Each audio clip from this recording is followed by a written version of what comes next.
Hello दोस्तों। आज की कहानी एक बूढ़े भिखारी की अनोखी कहानी। हर दिन एक भिखारी दरवाजे के पास आकर भीख मांगता था और घर का मालिक हमेशा घर के बाहर आते ही उसे देखकर फिर जाया करता था। कई बार उसके लिए गालियां भी बकता।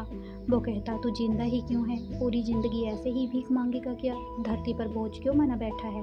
और कभी कभी उस भिखारी को गुस्से में वह धक्का भी मार दिया करता। इतना कुछ हो जाने के बावजूद अधिकारी के मुंह से सिर्फ यही निकलता कि भगवान तुम्हारे पापों को माफ़ करे। एक बार सेठ को धंधे में बड़ा नुकसान होने की खबर मिली। सेठ बहुत परेशान था कि तभी उसके दरवाजे पर भिखारी आया। गुस्से में अपना आपा खोते हुए सेठ ने उसे भिखारी को पत्थर दे मारा। पत्थर लगने के कारण भिखारी का सर फूट गया और उसके सर से खून बहने लगा। फिर भी दर्द से कराहते हुए भिखारी ने इतना ही कहा, भगवान तुम्हारे पाप को माफ़ करे। भिखारी वहाँ से चला गया।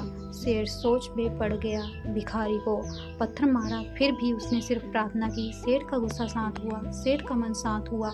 भिखारी का रहस्य जानने के लिए सेठ ने भिखारी का पीछा करना शुरू कर दिया। भिखारी जहाँ जहाँ जाता सेठ उसके पीछे पीछे जाता।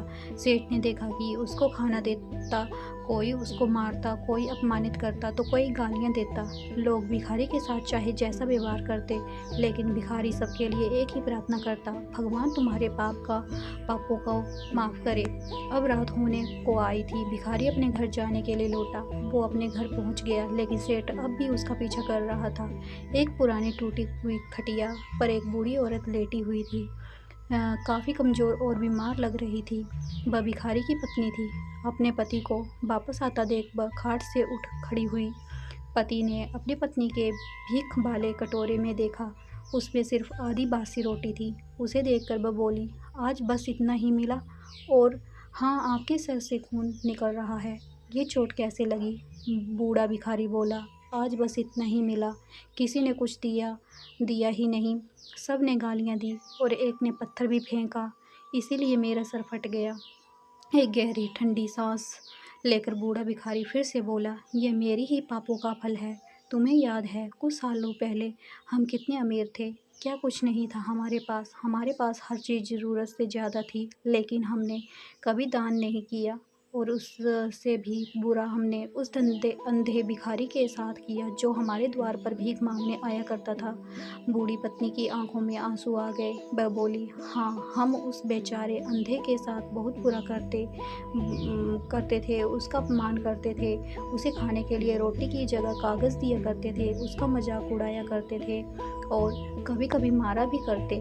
मैंने कभी उसको रास्ता नहीं दिखाया। एक बार मैंने उसके मुंह पर मिट्टी भी फेंकी थी और वह हमेशा दुखी होकर यही कहता कि भगवान तुम्हें तुम्हारे किए की सज़ा देगा। भगवान तुम्हारे पापों की सज़ा जरूर देगा।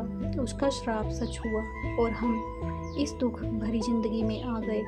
भिखारी बोला, हाँ, उसका श्राप सच हुआ, इसीलिए मैं किसी को बद्दुआ नहीं देता।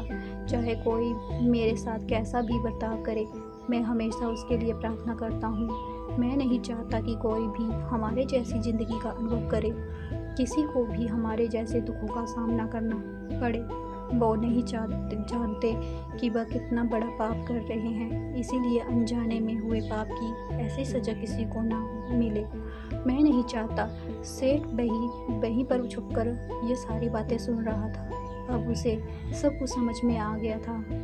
भिखारी और उसकी पत्नी ने आधी रोटी मिल बांट कर खाई और भगवान को धन्यवाद बोलकर सो गए। अगले दिन बूढ़ा भिखारी फिर से भीख मांगने गया। सेठ के घर के पास जाते ही सेठ ने पहले से गर्म रोटियां उसके लिए निकाल कर रखी थी। उसे देते हुए सेठ विनम्रता से बोला, माफ़ कर दीजिए बाबा, मुझसे बहुत बड़ी गलती हो गई।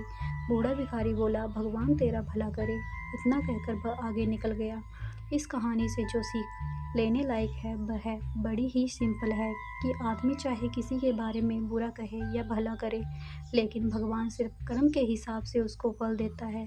क्या हुआ अगर भगवान नहीं दिखता है, लेकिन यह बात बिल्कुल सच है, उसके खाते में सबका हिसाब बहुत बहुत पक्का होता है।